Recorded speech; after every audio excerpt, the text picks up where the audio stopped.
Hey guys, we got a cooktop today. We went by a job yesterday for a management company and asked if we could look at their stove and get it back on. And the stove had some gas lines and some other items that were rotted through.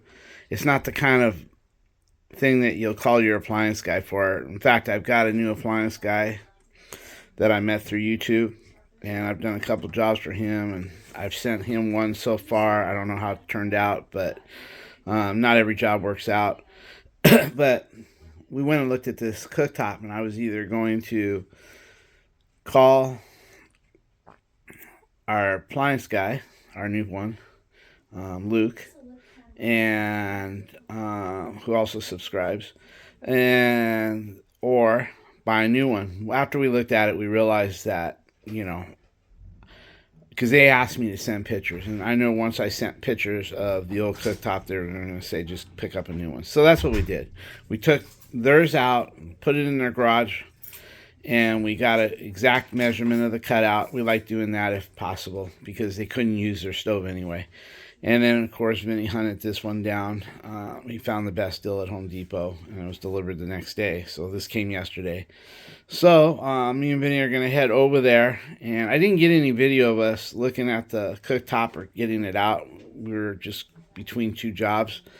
So we just went over there, realized it wasn't going to be salvageable. We pulled it out, got our measurements, and now we got this. So we're going to take this over this morning and install it. We'll bring you with us. Okay guys, we're going to that job for the cooktop, and first thing we'll do is when Vinny gets there, we'll have him clean the grease from where the other one came off. I didn't have enough cleaner, and the lady had zero, so we made sure we brought some stuff with us. And we'll clean off around where the old stove was, and then of course we'll put a little bead of silicone because we're not going to be putting clips underneath. The countertop is Formica and the wood is all, we're just not going to put no clips. We're going to set it down on some clear caulking, and not where it squeezes out, just enough to keep it steady and glued down where it won't move.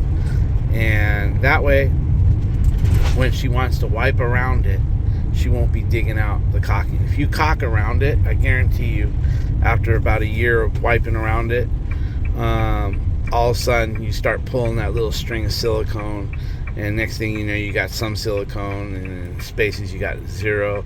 This way she can take her rag and she can squirt her cleaner, and then she can really scrub around it and clean that gap out with a little, whatever, a towel with a butter knife. I don't care, anything.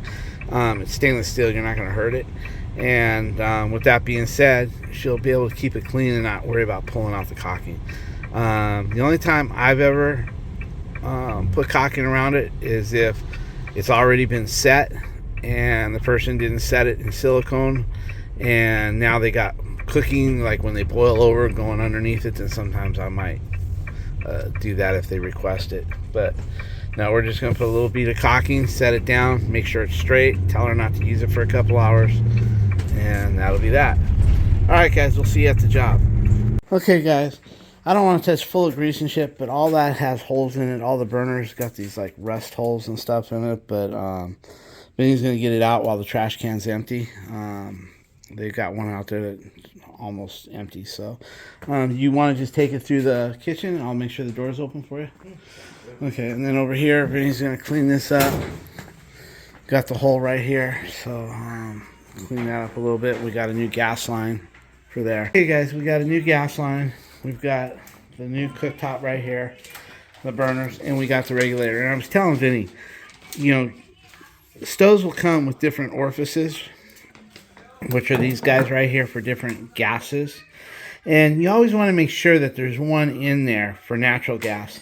I've seen them where the natural gas was actually filled in that hole and there was no orifice. Why they would do that, I don't know.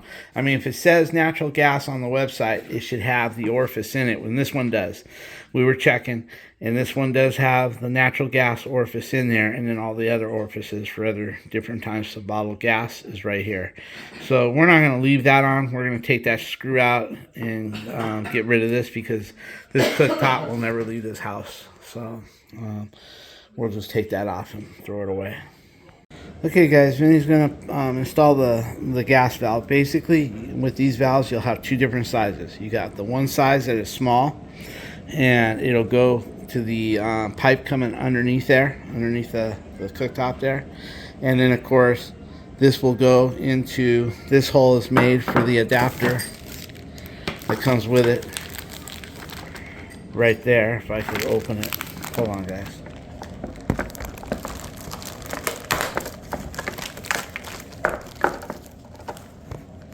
These gas lines come with their fitting right there. That will go, put a little tape and a little plumber's dope on it and put it right into here, and you're good to go. This is going to go into the stove right here. Okay guys, that's the nipple that's coming out. It's always smaller. And it's always the small side. See how you have the 1/2 inch there, and then you have the smaller one there. And he puts about 3 wraps, and then when you put the plumber's dope on it, you don't want to put the plumber's dope over here where it can go in. You want to keep the plumber's dope back at least 2 threads and go forward. That way when you thread on the valve, you'll still get plumber's dope on the threads as you work forward, but you don't want to get none of that plumber's dope inside, and it clogs up your orifices. It clogs up, it clogs up all the holes. So he's going to make sure, in fact, I prefer just using a finger, Vinny. Just get a little finger and keep it behind there and just go like that. Whatever you want to do though. If you're good with the brush, go ahead. And then we'll get that thing on.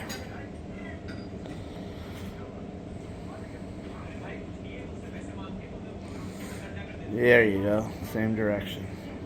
That's all you really need. Just don't get it to the edge. If you get to the edge, just wipe it off. Alright guys, we're going to get this guy on, and then we'll do the same for the other nipple, and we'll go from there.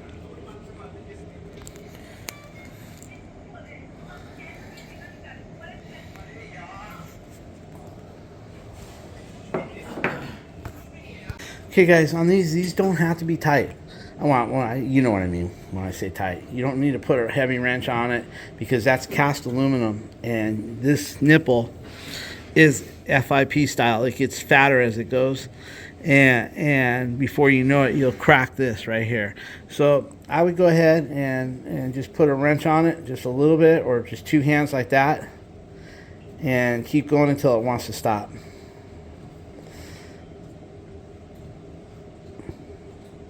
That seems about right. We'll check it for leaks. That looks great. So now what we'll do is wipe around it. Yeah, no, leave it. If you want, we'll just wait. We'll check it for leaks after that. Let me fill it. That's pretty tight. Go ahead and put a small crescent on there and give it like a 1/2 turn. Small one. Alright guys, and we're going to cinch this up just a little bit. That's pretty good. Alright, that's all we need. Okay, we're going to do the same with this gas line right here. Hey guys, this is a shutoff. Basically, if it's just a certain amount of pressure going through there, it'll keep it open. There's a little ball in there. But let's just say the pressure goes crazy, like you got a break in the line. And because this is geared for appliances, so whatever that appliance puts out won't set it off. But let's just say the line breaks, or you get a hole and a bunch of pressure comes through. What happens is, if you blow on this real slow, it doesn't block anything. If you blow on it hard, like it's got a hole in the line, then the ball goes here and locks up here. And then to put it backward, you just blow on this end. And I did test it. When I, kind of blow on it, it's good. If I blow hard, then it locks up. But I haven't been putting these guys. But I am today, because when they first came out, I get callbacks all the time and saying, oh, my gas is, it seemed like they didn't have these perfected. But we're going to go ahead and try it this time and see if we get a callback. when they first came out, it's like they didn't have that ball adjusted right, and anything would set it off. But we're going to try it now that they say it's been, redone. All right, guys, he's got that all gooped up and everything ready to go. He's going to put it in there and tighten it down as well. Okay, guys, he's backing up his valve with the big crescent wrench, and he's threading that one in. And even that one, you have to be real careful. You'll crack that valve, and then we'll have to order a new valve.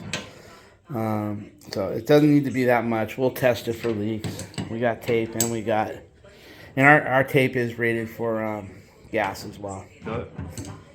Or I'm gonna let you fill it. Okay, he wants me to double check it, so I'm gonna double check it here, guys. That looks good. Do it again. That's pretty good. I think you're good. We'll check it for gas leaks. That looks real good. It doesn't take a lot. What? Next thing you know, you hear like a little crack, and then you got this crack going through it. You know what I mean? I'd rather, you can always tighten it back up, but I can tell just by watching you that you're good. Okay, guys, Vinny's gonna put a small bead of caulking all the way around. We checked this; it's gonna fit perfect. So, anyway, we're going to take a little simple green after he gets the big chunky stuff off. Alright, guys, we'll get this cleaned up, put some caulking around it, and we'll go from there. Okay, guys, he's going to caulk around that. Put the caulking in there for a picture. Thank you. Okay, guys, Vinny's opening up the gas line. He put the gas line on. He's opening it up. Everything is taped in the off position, so there should be no gas leaking. We don't have it plugged in because we don't want the igniters going off for some freaking reason. So now what we're going to do is we're going to sniff for gas.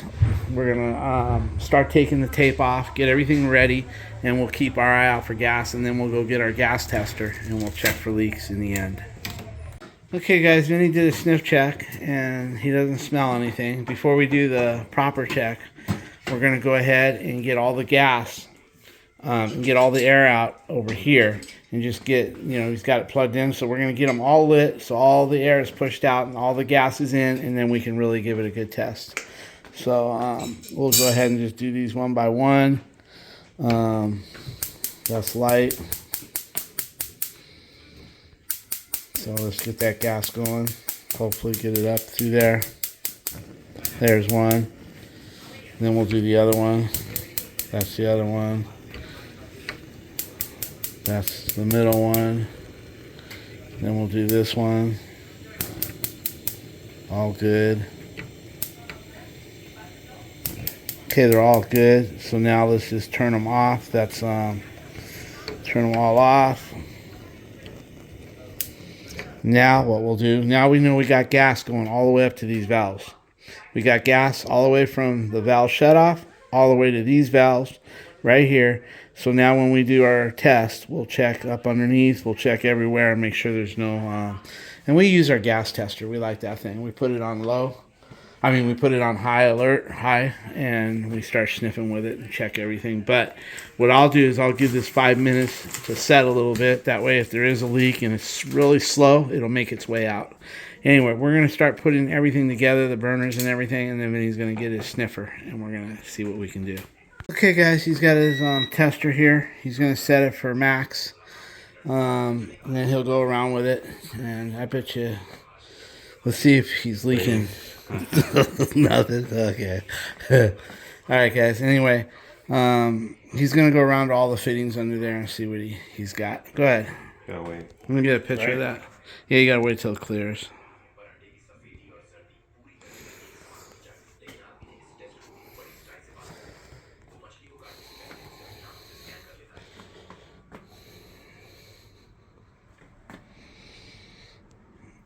It takes a while to flush it, guys. We want to set for high. Okay, now set it for high. Okay, we're set for high, right? Mm-hmm. Okay.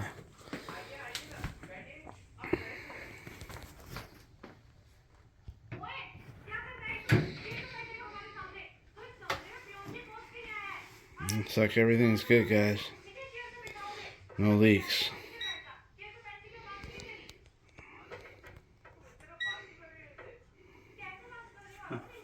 What's it doing? I clicked it for load to see what it did. Oh, okay. Those chirps we hear. Yeah. He was doing that. Those chirps you hear. Because if it's leaks, you'll hear it. Yeah. For instance, I'll give you guys an example. Right here. Yeah, let's do it. Let's show Put it them. back on high. Put it on high, and now let's put this on. I'm just going to barely turn it so it doesn't light. Good.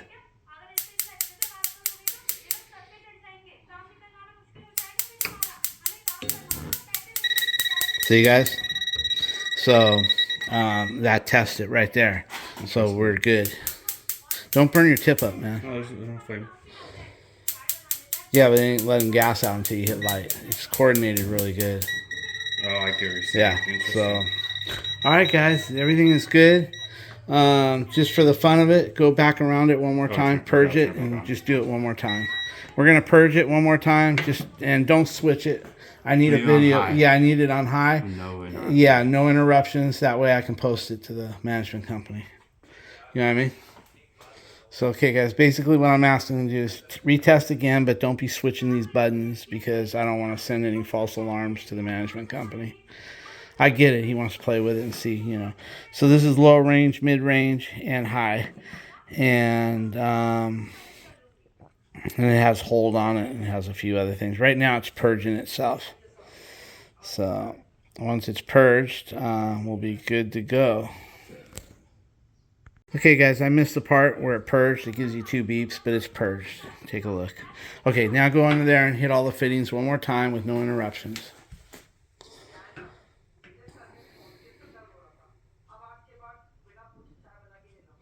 And by the way, I rather use soapy water and stuff, but the management company, this particular one, prefers this meter. They say I can use my soap and water if I want, but then they still want pictures and video of us going around with this tool. So anyway, that's it. We're all good, guys. We're all done with this job. Now we got an estimate to go look at. Once we're done with that, at that point, we'll have a bunch of stuff that we need to straighten out at my house. And so we'll head back there unless we get more service calls. It always gets a little bit slow during the Christmas season.